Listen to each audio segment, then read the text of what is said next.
two things that people got to learn. It doesn't matter as long as you want to be an entrepreneur. As one, you gotta always know how to fund your idea. Two is you gotta learn how to keep the idea alive by acquiring customers. Sales, everybody sells, just so you know. The difference between me and a lot of people, the difference between us right now, a lot of people is we sell all the time.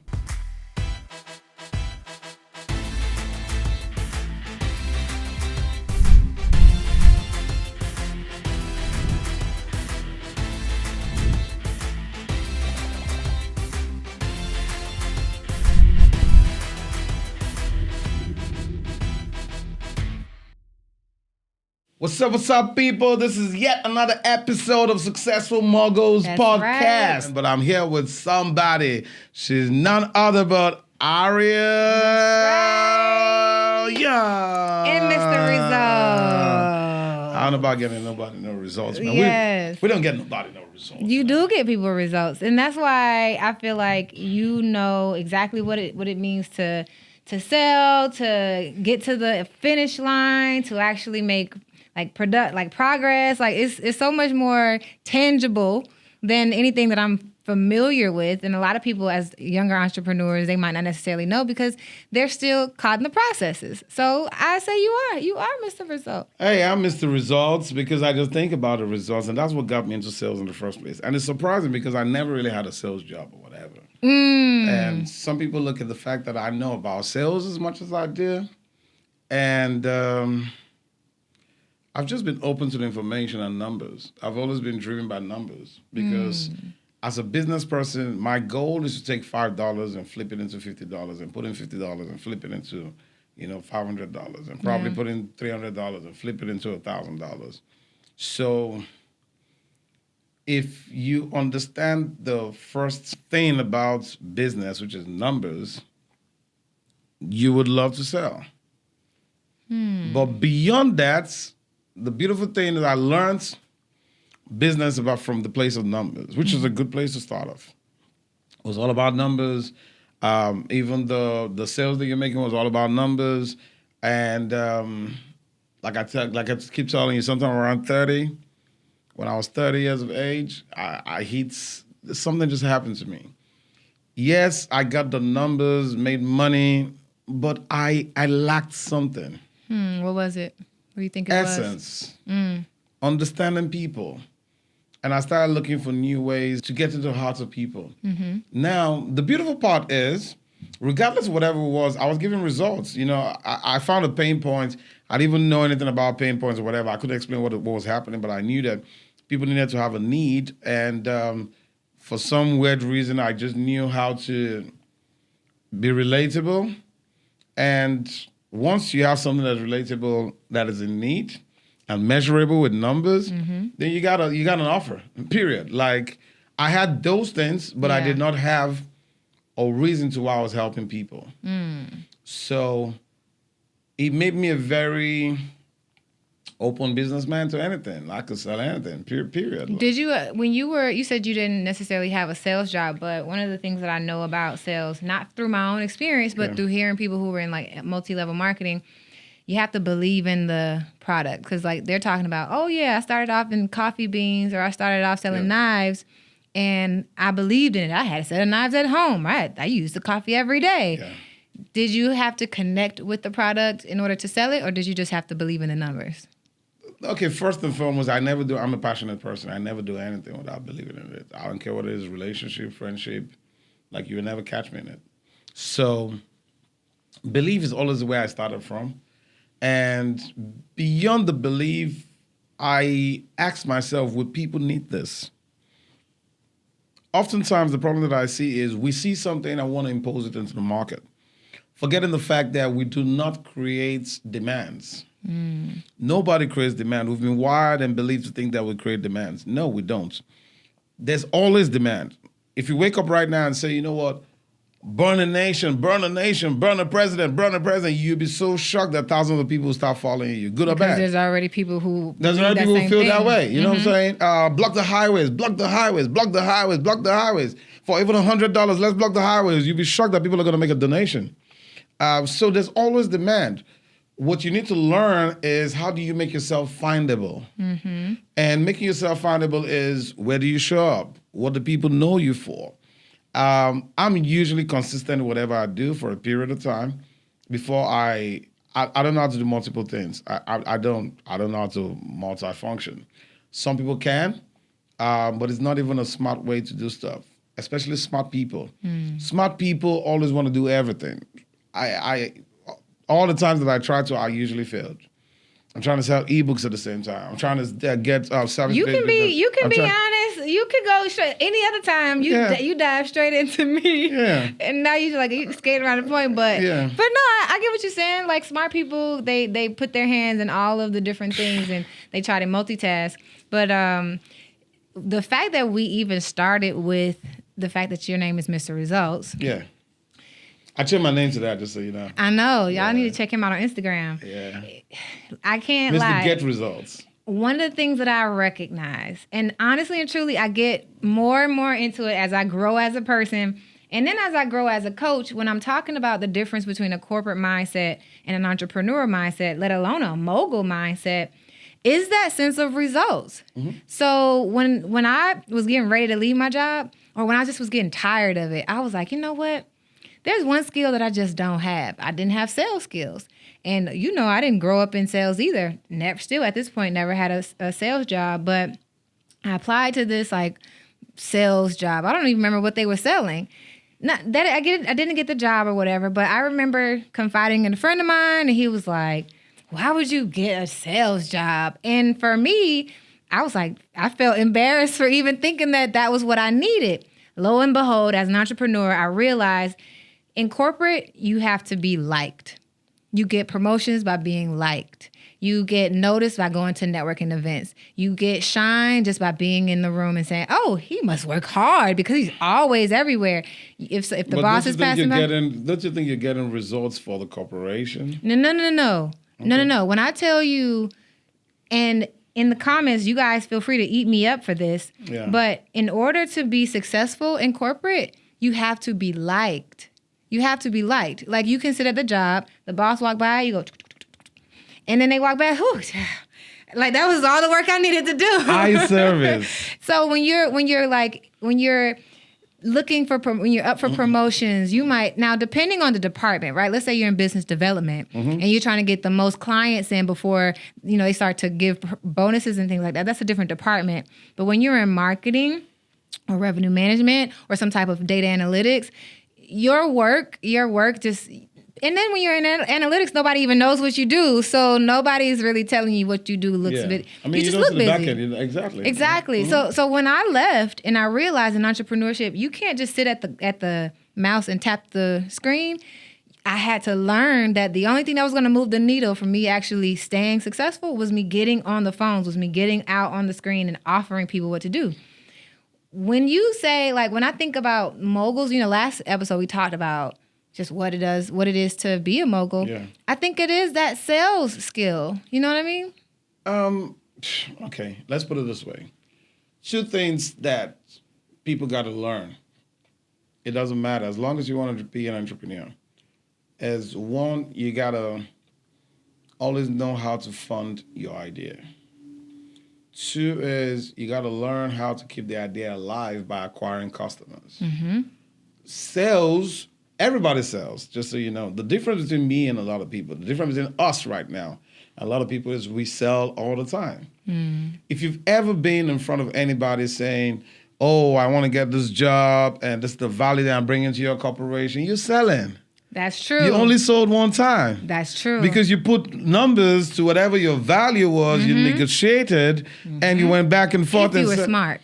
I mean, it don't matter if you were smart or you're not smart. It was good enough for you at that point. That's why you took the deal. And I don't like to use the word smart when it has to do with deals taken because you don't know what my real situation is.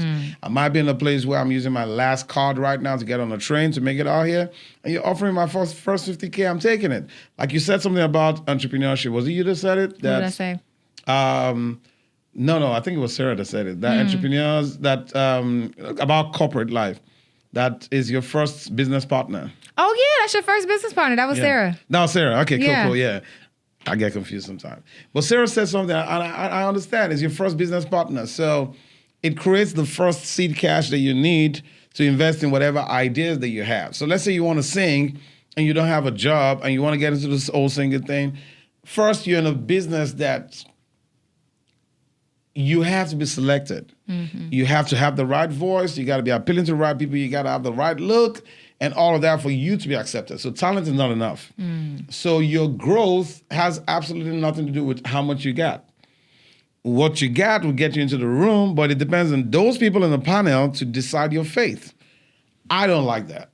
So for people like that, I usually say, go get a job. You know, get alive with your first business partner, like Sarah was saying. You know, get that check. Now you can pay for the right studio session. Yeah. Now you can afford to say, every Saturday I'm going to put it towards whatever I believe in. Exactly. It all depends on what your lifestyle is. So with that being said, the reason why sales is so important is you have to learn how to acquire customers. If you ever want to be successful, a lot of entrepreneurs are struggling because they just don't know how to sell. Steve Jobs probably is when a lot of people started talking about how the rich and famous do it right. What did they do right?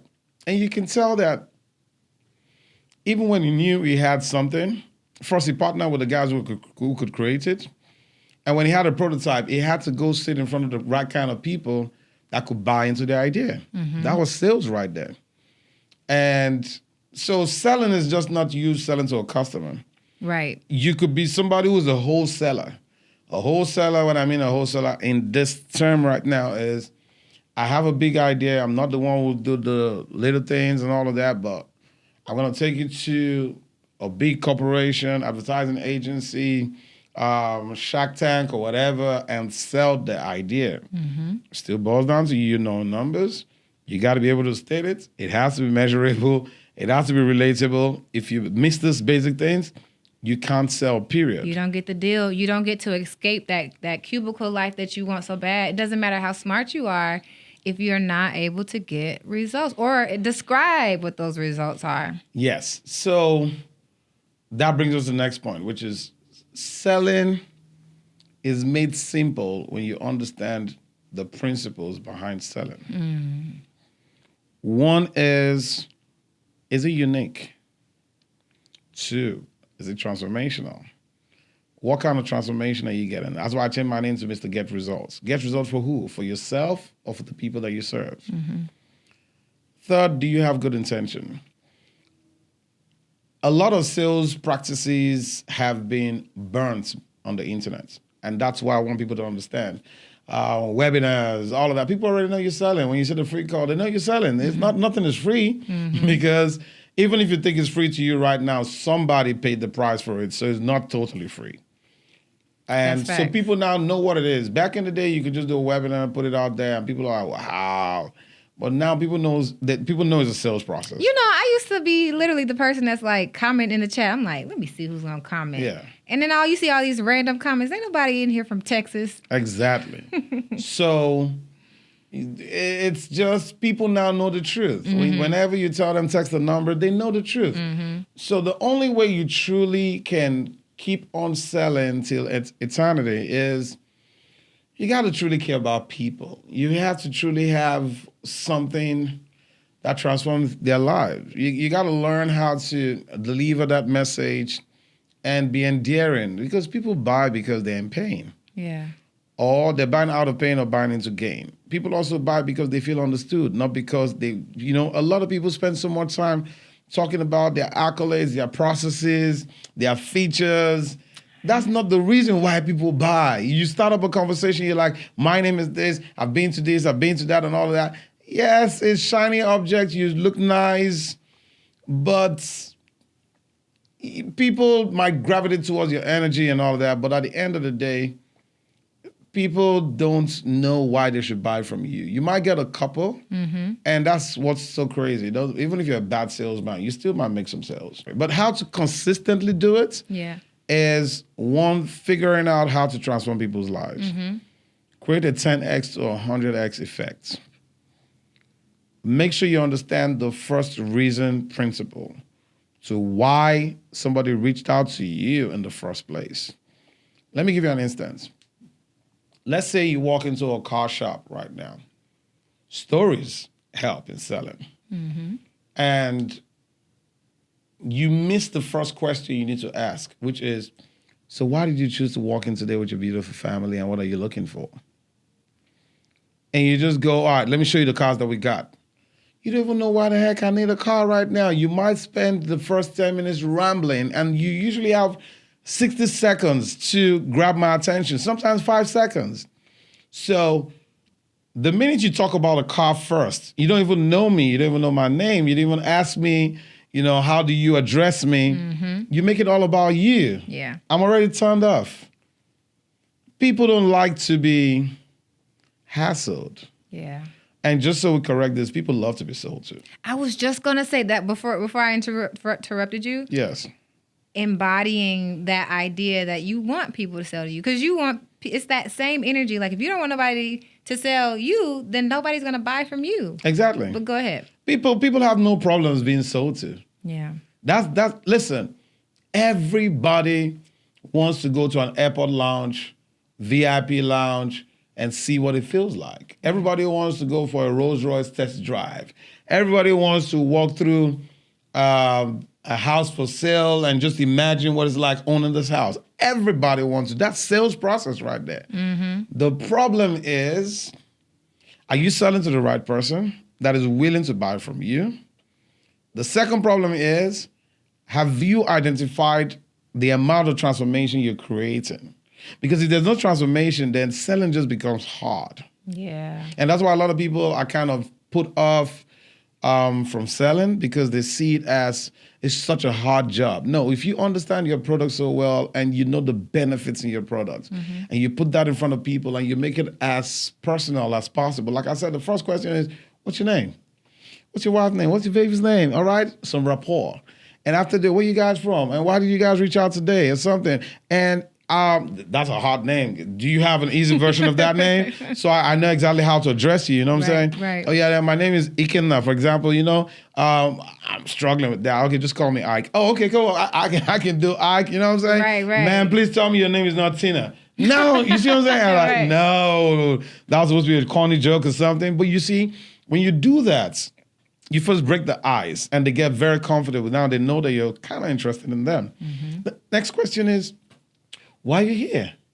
Why did you reach out today? Why did you choose to book a call with me today? It doesn't matter if you're doing it on the internet or in person. The fact is, it's about the person. Now, when you understand why they reached out, peel deeper. Like, don't be so quick to sell. Yeah. Peel deeper. Like, the next questions, I'm just giving an example. The next question should be, okay, I hear you. Do you mind telling me about this story even more so I kind of understand why you reached out? Now, you might realize that, they're looking for a family van. They're looking for something fast. They're looking for something, he might tell you, okay, I'm retiring. It's been about the family. My kids are growing right now. I'm 65. I'm just out here to find something sporty to show that I can save 40 years of my life. And like, okay. So you know what? I see exactly what you need. Then you don't need to show it with the minivan. Exactly. Because you're listening. Now I can look at you and say, okay, I see you want to go risky. Can we go there? And you're like, yeah, okay. What about colors? The colors put you off? And now I'm in the mood for upsells. Before I walk out of the whole dealership, I'm paying for rims, color, nice seats. I can show you a black car and tell you, because of what you need, what's your favorite color? A question I never would have thought of. Oh, yellow. How about we make this burnt yellow or something? You're like, I like that. You know what I'm saying? Yes, you're seeing a black car, but I'm telling you, I can do more. I'm thinking about this girl who jumped in my DMs, and she wanted to sell me some waist beads. And I was like, I've actually been thinking about waist beads. It's just a spot in Ponce that I've been wanting to pull up to, and I just haven't had the time. But somebody is in my DMs. She's like, hey, sis. She came from a spiritual perspective, and she said, do you need waist beads? So I'm like, I asked her, like, what about the waist beads? And she's like, she asked me a question. She maybe said, yeah, I have waist beads or whatever. And I asked her another question. She didn't have a response. I said, I don't know what you're talking about, but I'm interested in whatever it is you got. She said, okay, well, I have this type of waist bead. So you ready to buy? And I'm like, what do you have? Like, well, it depends on what your purpose is. I said, okay, like, what do you mean by what my purpose is? Oh, well, you can have this one for health, healing and this one for love. I said, that sounds good. I'll give you my top values or whatever. Okay, PayPal. I was like, no, Cash App. I think after we get to this point of selling and someone's ready to buy, people still lose the sale because you force them to do what you want them to do. Yeah, because you don't have a system. Now, forcing people is not what the problem really is. Well, you said the system in place because I felt like if you had a system that says not just cash, I said, so maybe like, can I use my card or whatever? It's understandable. Options are not really that important. Because you want to put people through a funnel that you can also track. Right. You might have too many options out there, and it's too convenient sometimes. Cash if you know what I mean? Cash App, though? Listen, I don't really think it's about a Cash App or all of that. She's just a bad salesperson. Because if she was able to get you in a place where you wanted so bad, let me give you an instance. Let's say I said, okay, you know what? For only $10, I was going to send you $100 worth of beads. And because you're using beads for saging, we're going to send you a new bead for new spiritual growth every month. I like it. But that means all you have to sign up today is $50. We'll send you your first 3 months for free. But after then, we'll only charge you $25 a month. Now, I have a lifetime value that could run up to $1,000 because I send you new beads, new candles, new whatever every month. And if you listen to such values and you're like, okay. And if I tell you to pay with Cash App, I don't think it should be a problem at that point because I've already put you in a place where you're so thirsty and you want it. Because people would have to use what they have. So I really don't knock off whatever you have. There are better systems that will make you sell way better that people already trust because trust is really important, especially if you're trying to do digital sales online. People don't know you that much. So you're right. Yes. I hear what you're saying. I think there's two problems in this. You said she might not be a good salesperson. Yes. But I also think, and maybe you're saying like not to create options or too many options, but... If you can't. If I'm a business... Do that if you want to, but if you cannot. Yes, but if I'm a business owner and I want to write off my purchases, Cash App is not the best route. Now, I feel you, but when he has to do like beads purchase, you see what I'm saying? Like, I sell high tickets. I won't sell you a $5,000 piece with Cash App. You see what I'm saying? Well, so, I don't think you should. I don't honestly. As a mogul, let's start this thing off. No, right. You see why I don't want to knock it off. Let me tell you why I don't want to knock it off. It all has to do with if she said, "Oh, come to my page," and you get on the page and you see 1,000 posts about beads and they're talking about all the spiritual healing and all of that, and you are sunk in that page, and at the top of the page it says Cash App only. You don't have a problem with it. So sometimes a system simply means pre-inform me, as regards to what I'm getting into. Because people don't like surprises. I can tell you a lot of people have done businesses on Cash App. I know, listen, I used to own a club. We used to take a lot of Cash App payments. People loved it. Yeah. These are business people. They just want to send you, I know that they booked a table. The government is going to tax you if you Cash App more than like $5,000 though. I feel you, but I'm letting you know that the promoters of my club always did Cash App. Nobody was going to set up a Stripe to get tables booked. Like, you got money right now? Send me a Cash App so I can lock in your table, or else you're not coming out tonight. I guess it's to each their own, but I would always suggest somebody set up their... It depends on the industry of what you sell. Yeah, because if you want to be taken seriously as a business owner, maybe, okay, you got a $5 offer. Okay, got it. But another reason is my club didn't have a system for the promoters. Come on. And if you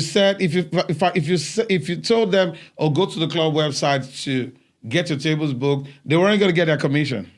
Well, so they would rather take Cash App than come to the booking. Exactly. But so do you hear what you're saying though? Yeah. Because it's the perception, it's the prestige, it's the way you hold your business. If I'm telling you to set up a business off the top, I'm not going to suggest you take payments with Cash App.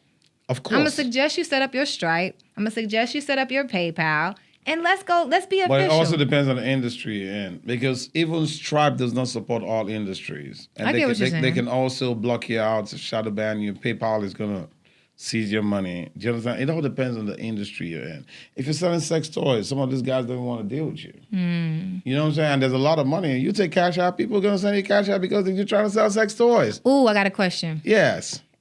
Because I want to share mine. Yeah. So this might be a selfish question. Yeah. Who are your top 5 moguls? Top favorite 5 moguls. Oh, man. I'm going to call real big names. And there's a reason why I want to call real big names. First, I think Steve Jobs is number 1 for me. Just because you said it like Jobs. Jobs definitely put out the formula out there to what I used to do. And his clues to how he just made those sales just works for me any day and every day.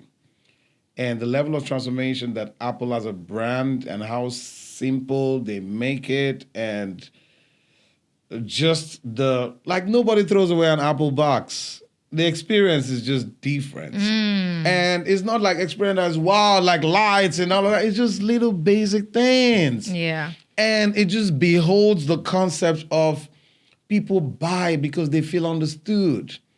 And for me, his ability to go from an iPod of $75 or $150 piece, evolve it into putting a screen on it and buttons, it becomes an iPhone, putting the chip behind it, and that iPhone now becomes walking computers today.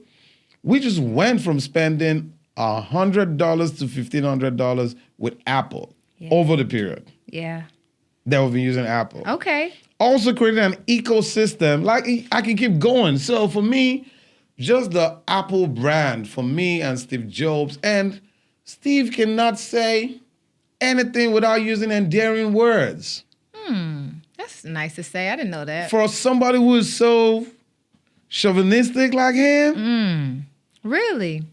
This is the best, amazing, and biggest iPhone ever created. Oh. Our competitors tried this, but I'm telling you, it's so heart melting to know that our team can build this. It's so inspiring, but let's go ahead and tell you some inspiring stories on what the new iWatch did last year. And they go ahead and they show you simple, everyday life stories. And for me, starting from advertising, which was the copies, the writer, the big productions and all of that, to where we can now get the world to be as close as me and you, just putting a message out there with shaky cameras and just keep going. And for me, as organic as it can be is where the world should go, because people want to feel something. Apple, for me, I think it made people feel something.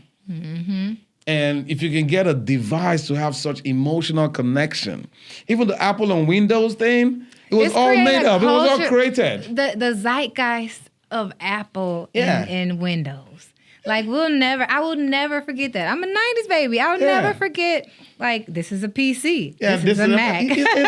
I'll never. When they connect with your emotional side and they just build cult followership. So for me, that's a whole different level, okay? A mogul. So that's number 1. Number 2 for me is PC. Why PC? When everybody was trying to create all this hardware and all of that, he was just like, you know what? How about I just do softwares? Which still boils down to the fact that this thing could change from one form to the other, but if I'm an operating system, everybody's going to need me. So you're talking about Bill Gates? Yes. So Bill Gates locked in the power of what? Just being able to have a patent. Something he didn't even create. Something a patent. Something he created. Something he bought for change. He was able to build billions. He actually paid the guy off. Wow. The dude sold it for, I can't imagine how much it was. I think $50,000 or something. Really? Yes, the guy who created Windows. And for me, Microsoft has built another set of tools that you don't even know are in your life. They're just there, but you got to use them every day. Like, nobody even understands that this is a Microsoft product anymore. They just feel so natural to you. The third guy which is not a name. I like to talk about brands. So Moguls for me is more about the branding. It's about the products for me than even the people, because the people die and go. But I mean, I would like to celebrate the people behind it, but it's about the brands and what it does to me. Is the most dangerous guy in the world right now Google? I thought you were going to go Amazon, but no. Google first. Google took advantage of the world going to a place of fear. We don't even know who the CEO of Google is. That's what I'm telling you. Dang. You know what I'm saying? Like, yeah. But Google is so part of you. First, what they did was, one of the first products they created, which they have numerous products and services, is a verb. Yeah, Google it. A noun and a verb. You can't say PC it. You can't say apple it. That's a whole different level. It's your vernacular now. A verb. Golly, that's some sales stuff. Yeah. They made themselves number one, because now Uber did the same thing. Even when you want to talk about Lyft, I could Uber you a Lyft. Because they made it what? A verb. Yeah. Powerful. Yeah. That's why my SaaS company is TransactPort It. It's actually TransactPort IT, but the verb is TransactPort It. Yeah. Because when it evolves into becoming what it should be, just TransactPort It. I like it. You see what I'm trying to say? So that's another level of selling. Just being able to coin a phrase word and making it a culture. Yeah. And that has now evolved to us just giving our data to these guys. Like, they control everything. Scary, but that's where we're at right now. It is what it is. Wow. So how do you make people to trust you so much that they give you their card details, their house, their home addresses, their destination? You know, honestly, everything. In 2022, it's not about trust, I don't think, anymore. Exactly. It used to be about trust. Yeah. Now it's just like, take me, I'm yours. They gave you Google Drive. They gave you emails. Yeah. They gave you Google. They know what you're searching, where you're searching. They gave you YouTube. They know what you're studying, what you're watching. They know you're watching this podcast right now. They know. Yeah. All these products, amazingly crazy. Number 4 for me is Amazon. Somebody who also came into the market and said, you know what? I'm just going to make it easier for people to get to the results. In a world where it was logistics nightmare, in a world where it was the big guys. I'm talking about the FedEx, the UPS. They already had it all. And he came out of nowhere and still was able to crunch the time just by having, multiple. And people still do not know that Amazon was built to offer small businesses. Yeah, at some point, Amazon, all the products they had on Amazon, like not all, majority of them were owned by people like me and you. Exactly. Now they make their own in-house. Exactly. That's conversation for another day. Yeah, but I mean, without knocking off whatever the hustle is, Amazon, I think, understands the number one basic. Then the last for me would be Elon Musk, which is the future tomorrow. Elon Musk, coming from Africa first, is somebody that I'm proud of. And when I mean coming from Africa, somebody who was born and raised in Africa. And coming to America is the same energy that we came in with, to take it all, be it all, you know what I'm saying? Show up and show out. Is that something that he talks about? Yeah, he talks about his upbringing. I mean, he's not heavy on it. He talks about space and all the things more than all of that. But even the first reason principle that I talk about is, I learned from Elon Musk. He didn't make it, but he's able to go back to it. Because how do you sell something or products that people have never experienced? That's real. You know, he had a flamethrower at one point and sold out on his website. Yeah. How do you sell something that people have never, ever experienced? Like, there's nothing likened to it. You can't say, oh, it's like, no, it's not. He's talking about cars running on batteries in a world where it was all gas. Yeah. He's talking about people going to space, me and you. He's talking about creating a constellation of satellites around the world and having one internet that can work on any part of the globe. What are you talking about? He's about to take over. Listen, yes, there's a takeover syndrome, but the bottom line is they understand the number one basic thing. that people need, which is the first reason principle. And I teach that because it's important for you to understand the first reason, the deepest reason why somebody wants anything. If you can understand that, you can sell. And a lot of people have this gift. It's just that they use it for the wrong things. Let me give you an instance. And people can relate to this. If you know a woman wants to be married, all you just got to say, sis, I'm going to be your husband, and and you can get into her pants in 2 weeks. Because she wants to be married. I don't know, ladies. How do y'all feel about that? It's the truth. It's just people use it for the wrong reasons. Okay. You see what I'm trying to say? Yeah. Mm-hmm. So if I know your first reason why you need a man right now, I can like him to become that. Now imagine if you did it for the right reasons. Yeah. Imagine if you truly care about people. Imagine if you truly want to know if I can serve you or I can't serve you. That's why for me I have a vetting process. Mm-hmm. Because I really want to know if I can serve you or I can't serve you.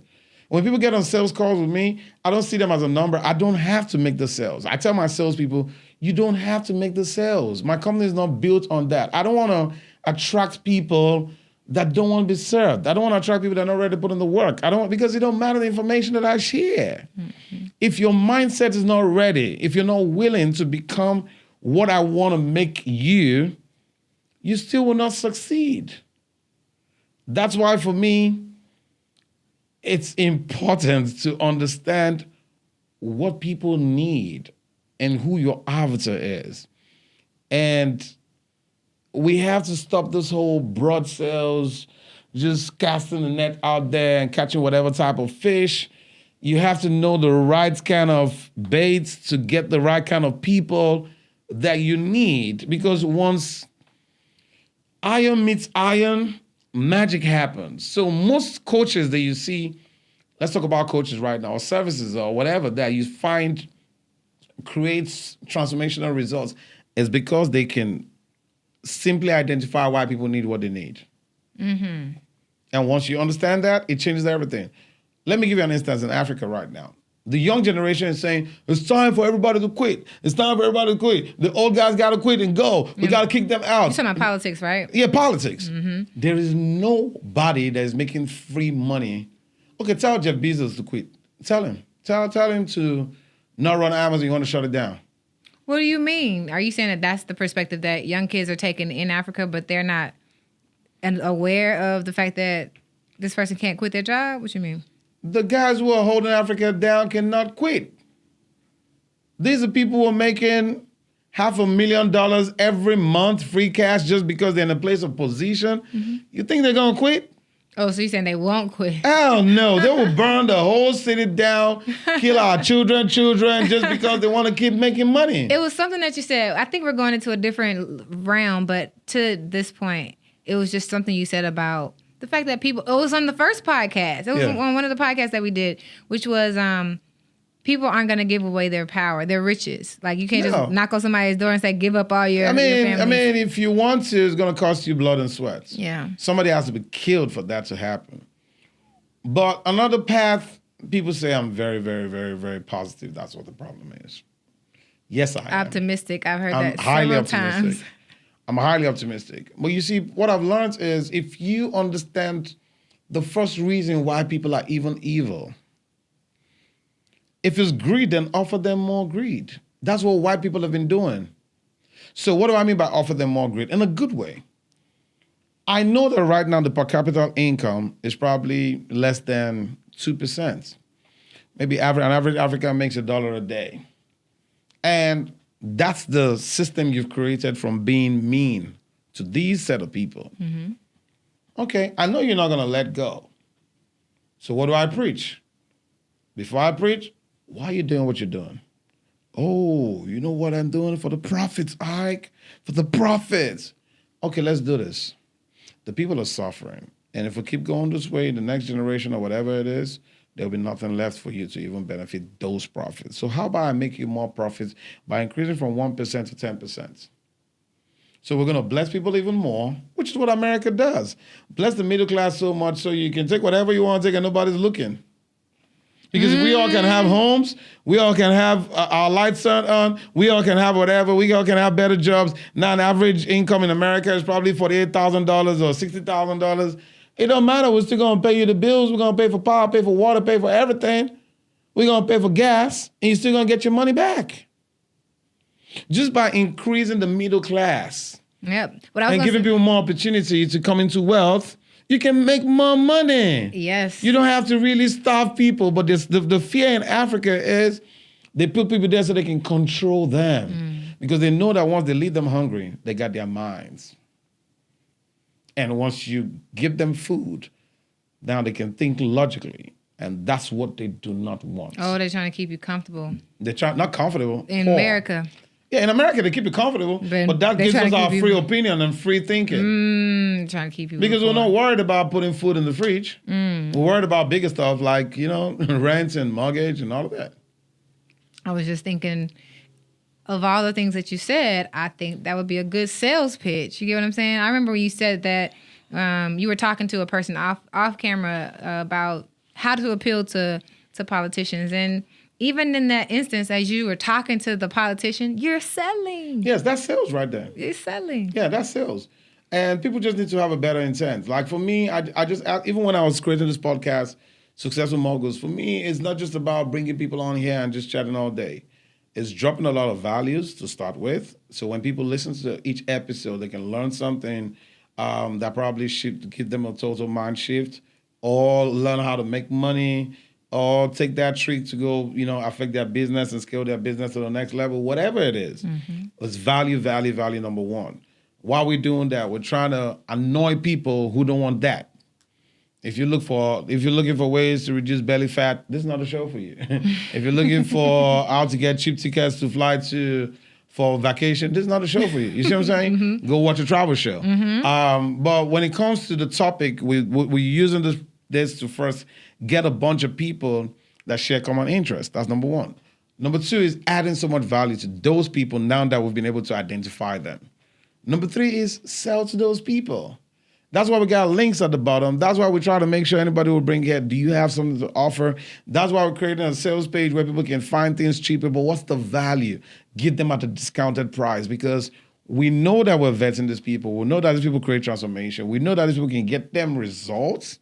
So you definitely want to direct people to how to find them. Yeah. Because the industry and the internet is also saturated with a bunch of people who talk about getting people results, but it's just once they get your money, it's over. Yeah. It's over. That's the beauty of the podcast. And I'm so excited that we've really had some really dope episodes at this point. And I can't wait to drop them out, because people are going to really get a chance to see people in a different light. Yes, we're talking about the value of sales, and you be ready to open your heart and be sold to, because you know what opportunities you're looking for. But what I love about the podcast so far, even the ones that I'm not on, is the fact that you're able to connect with the guests. And the fact that you have these conversations with people and we get to see the guests in different light. It gives you both 2 in 1. So on my podcast, we do the ushy gushy, we do all the topics and the feels and the story. But on your podcast, I get a chance to see both the business and the sales side, as well as the person. So that's what we're gonna be able to unveil to the people more and more as we do the show, because as you train yourself to understand what it sounds like to be a mogul, what it looks like to get results, and how do you get results for yourself, you'll be able to be that person. For people. I don't like to tell people to get results for themselves. Because results for yourself is the reward that you get regardless. And that's why for me, chase after excellence, and success is going to chase after you. Forget about yourself. You're too small a reason for the universe and God to come together and answer your prayers. You want to make money, go make somebody's lives better. Yeah. Just make somebody else's life better. It's that simple. People tell me, Iyke, I'm just fresh out of the penitentiary. You don't understand how the pen is. The system don't take you back. I'm like, dude, shut the hell up. You ain't got no value. If you tell somebody you want to wash their car right now for $20, somebody will be willing to give you $20 because somebody don't want to do the washing in this cold. That's facts. It's that simple. Woo. So sales is not the fact that you're selling. If you ain't got a job, is the fact that you can't sell yourself. If you ain't got a business, is the fact that you ain't got no value, period. I was talking to a math teacher the other time, and she was telling me she was an Uber driver, and she was telling me I'm a math teacher, and my income is about $24,000. I'm like, $24,000 a whole year? She's like, that's why I do Uber on the side. I said, listen to me. Let me teach you how to make money. Are you good at being a math teacher? She's like, yeah. The kids love me and all. I said, okay, first, let's talk about the kids. Awesome. You want to make money, right? How about when you're done with school, if you're scared of just transitioning into this, you say you spend extra hour or 2 hours with these kids and you form an online program where parents pay you, each parent pay you probably $50 a week. That's about $200 a whole month. And you can take these kids 3 times a week on Zoom and teach them like advanced math things. So if you're a 7th grader, she's teaching you like 8th grader, 9th grader stuff just to kind of challenge you, because at that age, kids can take on any information. That's what it is. She's like, that sounds amazing, but how am I going to sell it? Get on the internet and sell it. There are parents that have kids right now that need extra math teaching. Yeah. Like, as long as you can put your solution in front of somebody that has the pain, you would always make a sale. Yeah. The problem is we're too broad. Do you have a child that wants to learn math? What is that? You got to be specific. You got to be specific. Get into it, Mr. Result. Sometimes you got to be into what kind of math do you teach? Why do you even do what you do? What type of households you want to help? Exactly. So, I mean, even before you get into all of that, that's you defining who your audience should be. I get it. But it's more about if you have a child that is suffering from this, or maybe you have a bright child and you want to make your child like super advanced. I do advanced math teaching. Like if your child is in the 7th grade, I do like 10th grade math and I simplify it for a 7th grader. That, you know what I'm saying?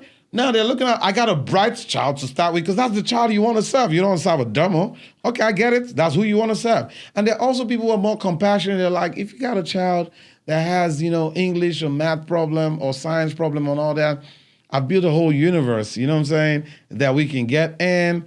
And in that universe, be the metaverse, I can show them how the moon and the stars, and we can travel and talk about all of that. I use these pictures and the transcend and the trance and the travel in this metaverse to help the kids see how to calculate the distance between the sun and the moon. Now they're talking science. Yeah. Science and experience. If you can do that just because you said that's what you do, there are parents that can like, Ma, get that for me because you know what? Now my Oculus is not just for me playing game. It's now for me to learn science. Yeah. So we got to meet these kids where they are. We got to meet people where they are. And that's why I tell a lot of people, use Instagram, use TikTok, use ads. Listen, the devil is winning anyways. It's ass shaking. And marriage breakups that we see more on it. People fighting, people being shot, people running the police down. How about we get on the same platform and try to sell something positive? Yeah, that's facts. Everything that you said, and we would need a whole nother podcast because everything that you said about sales so far is a whole master class. What I'm curious about that teacher. Yes. And this is what I tell my social work colleagues who aren't yet into the idea of high ticket sales, right? It's you want to serve this young kid who's in low income and they need the help and you got the skills to teach them, but your skills are valued at someone who can pay you $50 a week. It's that mindset shift of being like, I want to help these people and having to help these people because they can afford it. If you have something for it, cool. Otherwise, it would be a dope episode for the next one because there are people whose skills are valued, but they want so badly to help the people who are vulnerable than to help the people who have the money. Even though I try to tell social workers all the time, you can still even be at a school 9 to 5 if you wanted to, making $24,000 an hour, but at least have like 2 or 3 or 4 clients set up on the side who are willing to pay you $50, $60, $70, $200 or $1,000 for one of their children.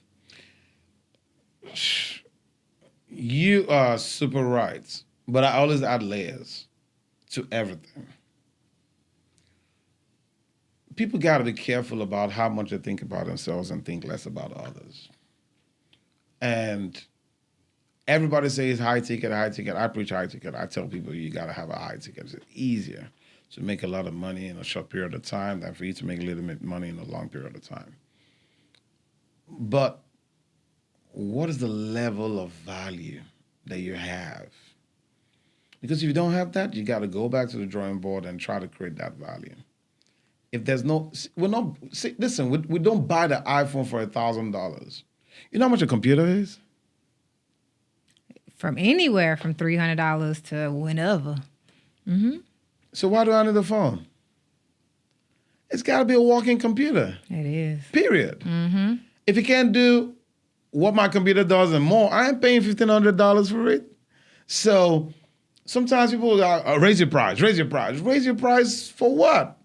For BS? Because if you teach only tactics, how to calculate on Excel, you can't charge me $1,000 for that.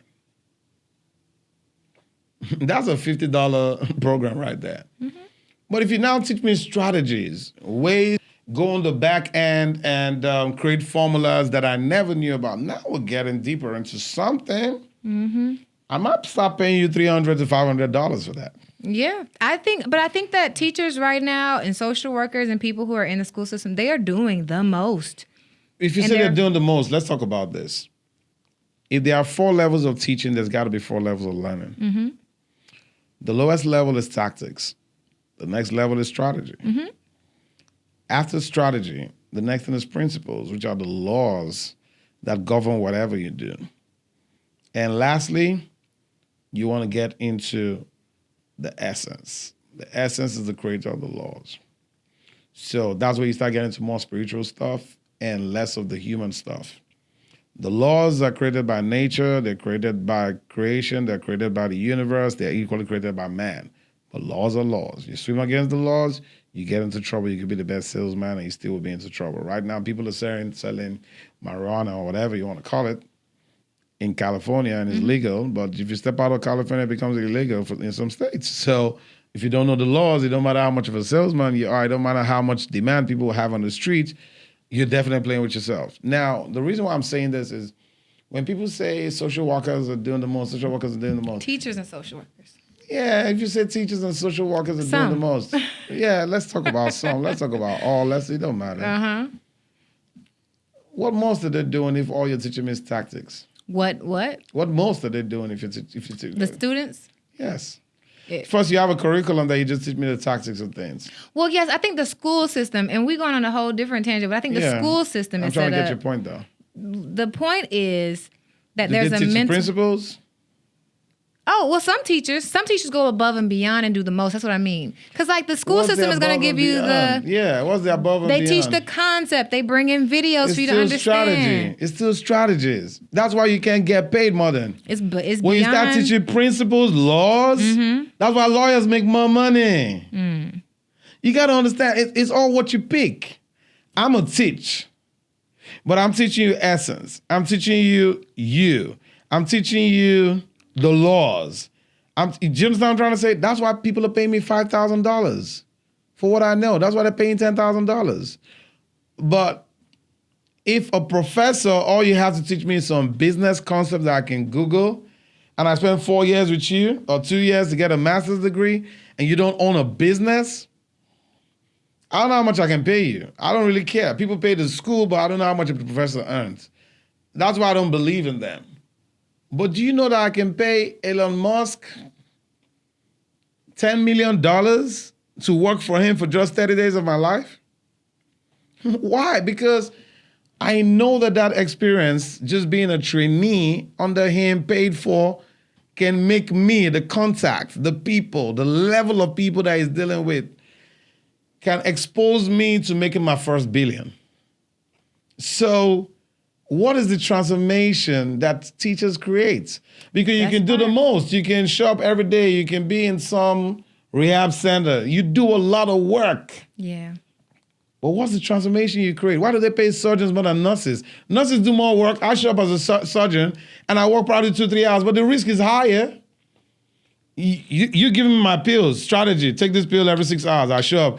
How you doing, Mr. Iyke? Okay, can I talk to you a little bit and all that? Yeah, you do a lot of work. And that's why it's so crazy. The higher you go, the less work you do, the more you make. Yeah. As long as you're working with your muzzle, you'll never make a lot of money. Yeah. But the surgeon now comes in, the risk is high. I'm just supposed to be a guy who gives you an injection for you to have a baby, but if I miss the spot, you're going to be paralyzed. You know how much they pay me? $1,000 in 10 minutes. So people need to understand this, and let's stop deceiving ourselves. I insult a lot of people who work. I'll tell you why. I believe it don't matter the work you do. You can be lifting planes, you can be working a crane, you can be working as a nurse. The most you work for is $20 an hour. Right. You could be a pilot. I don't care. The most you work for is $20 an hour. That's my belief. But listen, this is where it becomes magical. Knowing what to do is not worth $1 million. That's facts. You come in there and consult on everybody doing it? No, the time. Let's even talk about a pilot. Why do they get paid pilots more? Knowing how to fly this special plane is why I'm paying you more. The result that you're getting me. So, if you understand that if you work in a corporation, there's somebody in the same corporation that earns twice as much, 3 times as much, 10 times as much, and you all work for the same corporation. And people say, maybe if I just have more time. No, you don't need more time. You don't need to work 10 years to elevate yourself to a level. Yeah. Just bringing in more value. Because if you're a salesman for a company and you work yourself to 1% of the company's income, you can fire yourself and tell them you want to be a partner. Listen, if you're a $1 billion company and I make you guys 1 to 5%, me alone, that's my stake right there. So I can jump the hoops. You don't got to like me. You just got to like the results. Yeah. They didn't like Steve. In fact, they chased Steve out. They didn't like the fact that he was pushing people too hard. But when they ran down Apple, what happened? They brought him back because they knew he was the only guy who had the right mindset. Because what you know is $1 million. That's facts. Isn't it funny how this conversation goes back into the corporate mindset and how they let him go because they didn't like him? But Exactly. they had to bring him back because they realized Because he of the was mindset, the what result. you know. That's so crazy. The results you get. And if you know the results you get, that's your sales price right there. Come on, bring it home. Bring it home. That's your sales price, right? So it don't matter if you're working corporate or whatever. Everybody's selling. Everybody's selling. The problem is people try to sell time, and nobody cares about the time you've invested. Billionaires know this. Successful moguls know this. Whenever my staff come to me and they're like, oh, I've been working with you for 5 years, I'm just thinking, okay, what have you done for me in the 5 years? I've been telling you exactly what to do. You've been doing the same thing in the last 5 years. You think you deserve a promotion because you spent a longer time with me? Maybe it's time for you to move elsewhere because I can give the same SOP to somebody else and they're going to give me the same results. But if you came back and you said to me, oh, I thought about this idea. Let's start a whole new team. Let's develop something. We started with emails, but let's develop something called YouTube. Let's develop something called Google Drive. I'm like, okay, what is that? You see, I'm going to start up a whole team. We're going to make people pay this amount of money every month. And then I'm like, I like the sound of that. I'll make you a partner in the department. You see what I'm saying? So you can hold that and still use my brand name. That's the way it works. So when you sit in front of people on top of you, the government, your colleague at work, your boss at work, your employees, your fellow employees, your customers, your prospects, how much value do you bring? For them, not for you. Nobody cares about you. I keep saying this. I'm very rude and brash. Nobody cares about you. Remember the other day you were trying to do a video for one of your episodes for one of the guys that you interviewed, and you went, hey, my name is Arylle. I'm like, nobody cares about you. Like, shit. Now I get Why you in my business? thrown on the cutting board right now. Yeah, I'm like, no. Nobody cares about you. Start up your story by saying, if you're struggling with this, if you're having a problem with this, if you need this, if you've been looking for this, do you understand what I'm trying to say? And you're looking for ways to do this, I have an answer for you. Start up that way. That's why I tell a lot of people, whenever you find yourself at events, your social media, whatever, what do? Stop telling people you're a whole industry. I'm an architect. I'm a farmer. A whole industry? Yeah. No. You got to learn how to sell. That's so good. Hopefully you guys got some value out of this because it's deep, and the layers of understanding how to tell your value, how to get results, how to explain how you get results, how to even just take yourself out of it and understand the result that you get for someone else. All of these things is what elevates you from all these different layers to being a successful mogul. If you haven't gotten that yet, I know you'll get it because, listen, I can train, teach, coach anybody on this podcast, and you'll get it eventually, okay? So with that being said, Mr. Results. Yes, ma'am. What is it? So the most important thing that I think is dope about you is hearing your clients' results. Yes. That's probably the best time that I hear some of those like testimonials and things like that. So let's pay some bills real quick. How are they actually getting results in your community? First, I teach people the number one problem every business person has. And the beautiful thing is it evolved from somewhere. It's just me having a heart to ask myself the number one question. Why should anybody listen to you? What is that transformation that you want to create? And like every other person, I dabbled through it. I was looking for something powerful that I could transform people. But when I started thinking about the first reason principle, every business person needs money to fuel and run their ideas. The second thing that I figured out, whether anybody likes it or not, they want to learn how to acquire customers. And I started by teaching people sales, and they're like, yeah, I like every beautiful thing you're saying to me, but where's the money at? I can't even get started. If I don't have an engine, what am I selling? I can't even sell products. I'm like, okay. Luckily for me, experience, the rooms that I've been in, from mentorship and all of that, I know how to get funding. If you have a business, I know how to get you funded. Yes, getting $100,000 is easy if you have a business, but I get you up to $300,000. If your business is old and you got the right data profile and all of that, you can get up to $500,000. It's crazy. In 90 days. My gosh. But it still boils down to, what do I got to do to get this? Mm-hmm. So I created my Credit to Wealth program strictly for that.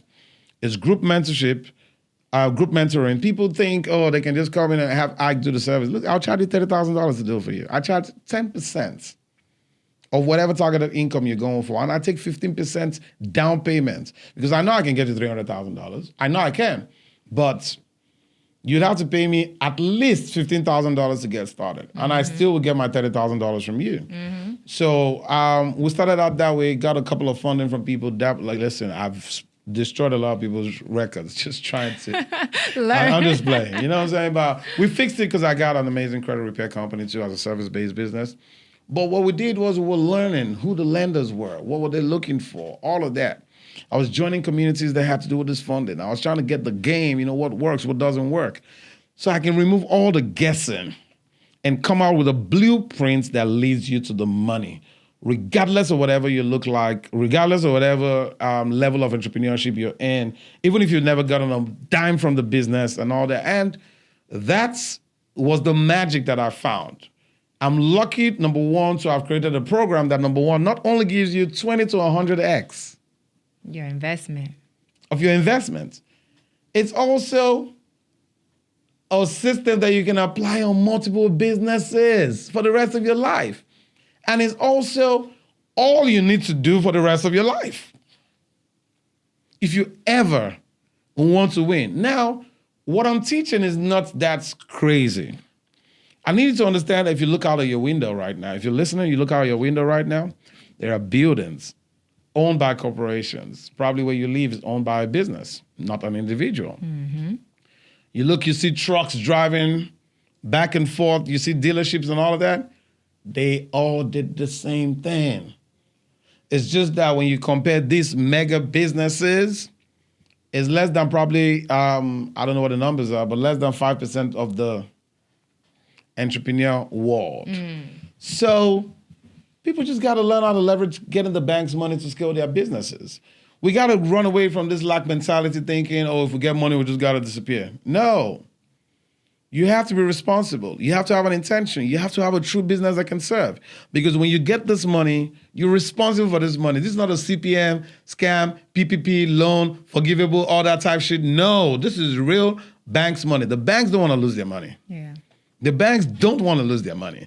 So that's why we go through a vetting process. We ensure that when you sign in, you, as somebody who want to put in the work, you understand that you got to have some type of relationship with the bank. You have to see yourself as being great. We also teach you how to reinvest this money and flip the money so that your money don't stay. Your money got to keep moving, because if you keep your money static, you start eating your money, and that's how it becomes lean and lean and lean. So you got to keep it moving so you can go make your money. The seventh wonder of the world is really all that drives me, which is just making sure that you're making interest on each money. If you just learn how to put in $1,000 and that $1,000 makes you $50 and make you $100 in 2 months, your money is growing and it's going to grow ultimately. That's what people need to master. People make $1,000, but they either eat the $1,000 or they save the $1,000. And when you save it, the bank's going to take your money. And what do you think they're going to do? They're going to call people with good credit and like, yo, man, Charles just brought his money in, man. You want some money? Because I see your credit score is right, you know? Mm-hmm. So my program is definitely doing that because I just found a way to compress the time. A lot of people take you through the same program probably in a year. That's a long time for you to start getting results. But I just show you exactly what you need to do, how you need to get the right data profile, how you need to set yourself up for that bank's money so you can look good, all right? Setting up your business correctly, all of that. So when you look sexy for the banks, they're willing to give you money. Your credit score looks good, everything looks good. And this program is great for people with bad credit because that's where we come in. We jump in and we clean up your credit for you. There you have it, y'all. Listen, so you're getting results helping people get $300,000 of business funding. And I think that's up to $300,000. And I think that's the result, right? Yeah. That's the result. So you guys know what you need to do. Click the link in the bio so you can get into the program and learn how you can actually make up to $300,000 in business funding on your own. And that's just one business. So imagine having 2-3 businesses. You can get the same amount of funding on 2-3 businesses in a year. Absolutely. That's getting close to $600,000 to even $750,000. Do the math, guys. Like, there's something that people know that you don't know. Just find somebody who's walking back from where you're going. We're not magicians. We just happen to know what works because we're exposed to it, because we got into the right rooms. So it's not just about using YouTube University thinking you can get all the information from YouTube University. It's a good place to get started, but most importantly, you want to be somebody who is willing to give all that you have to succeed. But the journey is a lot easier when you have access to the money, and I'm talking 0% interest rate for 12 to 18 months. So that means you can take out this money, go invest in your business, have that money grow, and you don't have to pay interest for a whole year. Imagine getting money from even friends and family and the Shark Tank. They're taking percentage in your business. And that's why we do what we do. So it's about the transformation that it creates. It's about the food that it brings to American families like me and you, people like me and you. It's about the fact that entrepreneurs can now have a way to get started.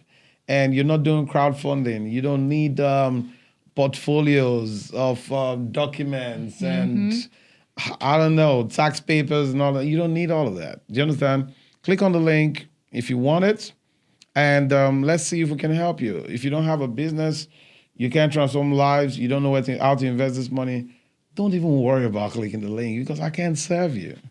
And I'm only built for people who have a business or who want to get started in a business and they're looking for how to get the money first so they can use that money to invest in an idea. If you have a bad idea, I'm going to tell you on that sales call. My people are going to tell you, I don't know. You don't want to get into owing the banks. You probably might be owing $200-$300 right now, $3,000, and you've ruined your credit. Imagine when you're owing $300,000 or $100,000 and you don't have any way or any means of raising the money to pay you back. It's definitely going to put you in a bad place. So you got to be ready. You got to have the first the mind shift. And once you have the right mindset, everything is possible. There you have it, y'all. So until next time. Wonderful. You guys learn how to be successful moguls. Go look for your most successful mogul and take on some of their traits, right? See y'all on the next episode of Successful Moguls podcast, and she remains nobody but Miss Arylle Young. And I remain Iyke Okogwu. Okay? See you guys next week. Peace. Peace.